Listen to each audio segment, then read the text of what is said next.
All right. Good day, physics students.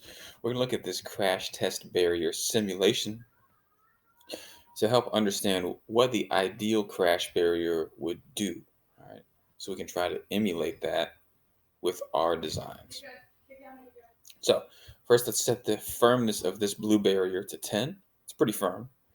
And the velocity to 10. We're going to keep the velocity at 10 the entire time. Here we go. Here goes our car. Not my problem. You have class in 5 minutes. And as you can see, the car only makes it about a third of the way through the barrier, and it experiences 3.8 Gs at impact. Now, what's a G? A G is one gravity. So 3.8 Gs, if we go up here to the address bar and do a little bit of math, 3.8 times 9.8, right? 9.8 being 1 G. That's 37 meters per second squared of acceleration. That's a lot, all right? That's almost 4 times your weight.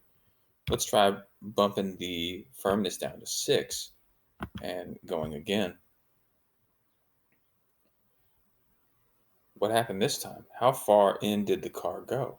Almost the entire way, but it didn't bump into the bricks, and it only experienced 1.3 Gs. Okay, so that's a lot less acceleration.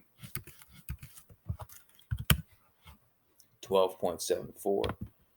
Let's take it down a little bit more, a little bit softer, so that it gently bumps into the ground. Let's see what happens here. Boom. And it rebounds. Right?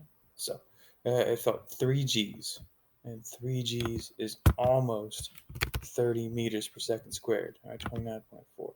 So there's your data. All right, think about that and answer the questions.